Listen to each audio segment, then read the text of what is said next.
Two things I want to share with you in today's video. One is an epic new movie by this gentleman, and the second is how is it that we can consider a movie to be retromodernism?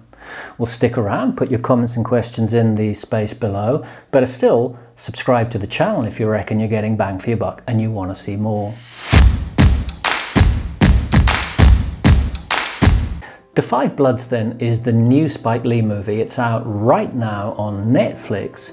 And although I say a movie, it's far more than a movie. It's an emotional journey, it's a history lesson, and it's a document that goes a very long way towards explaining how it is that the Black Lives Matter movement is actually reaching and resonating with far more people around the world than ever before. People who oppose the continued injustice, inequality, and the two-tier system that's in operation. The movie itself then, if I had to make an elevator pitch, it might go something like: 4 African-American war veterans returned to Vietnam to recover the remains of the Fifth Blood, their fallen squad leader Stormin' Norman, and a stash of gold bars that they'd buried in the jungle 50 years before. Now, I'm not going to critique the movie as such here. There are plenty of other people who are far better qualified than me to do that. Safe to say that I actually loved the movie, and if you really want to see the world through open eyes, do check it out. Now, the narrative arc and the 4 central characters of the picture, Paul, Otis, Eddie and Melvin, are rich, complex and totally absorbing. Delroy Lindo's portrayal of the deeply flawed and violent Paul must surely be a contender when it comes to the Oscar season in 2021. Now, the movie opens with archive footage of Muhammad Ali, the fighter, explaining why it was that he totally refused to go to war in Vietnam. And it closes out with footage of Dr. Martin Luther King Jr., the peacemaker, reciting the words of poet Langston Hughes. These clips kind of bookend the entire spectrum of the debate on war, race and injustice, which are included in the movie, but which are also currently reverberating not only around Agent Orange's America, but also around the world. By the way, watch out for the MAGA cap and the characters who wear it. Metaphor there. Spike Lee is, without question, one of the most talented filmmakers that America has ever produced, and he's also actually one of the most visible and insatiable historians. His mission is to retell as much as he possibly can of America's distorted history. So this film's very much about correcting a fake historical narrative that still persists. It gives us a very good flavour of the Black American experience in Vietnam, which was his objective. And if you consider that 11% of the population is black, but 32% of the troops in Vietnam were black, it really makes you think. So it's also a film about peace versus violence. It's a film about how love and reconciliation offer hope above all things in life, even more than anger, more than revenge, and certainly more than the pursuit of all that glitters. And so to retromodernism.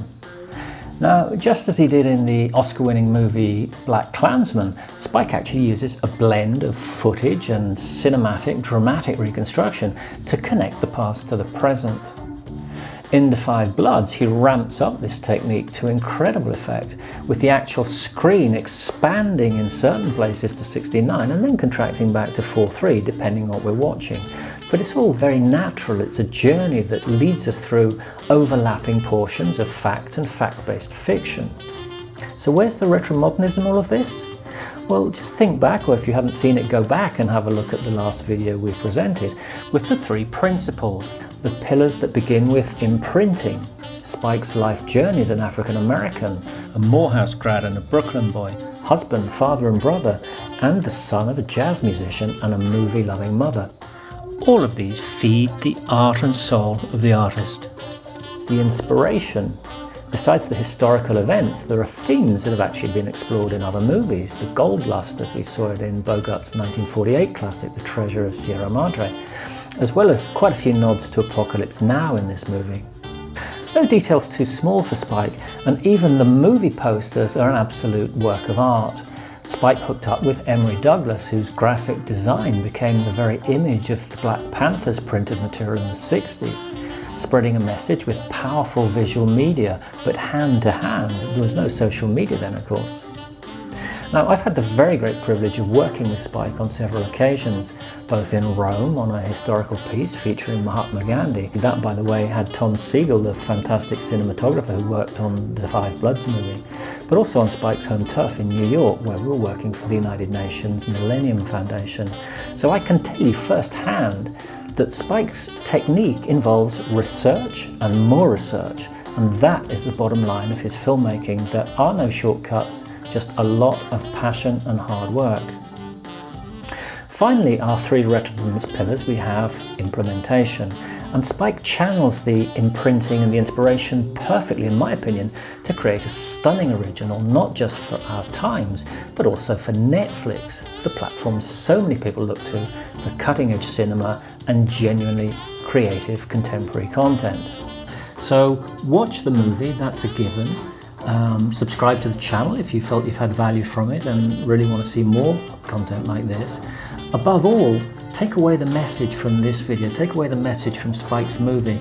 Be a part of the change that we desperately need to see in society. That's it, thank you. Stay safe, stay curious. Hopefully we'll see you again.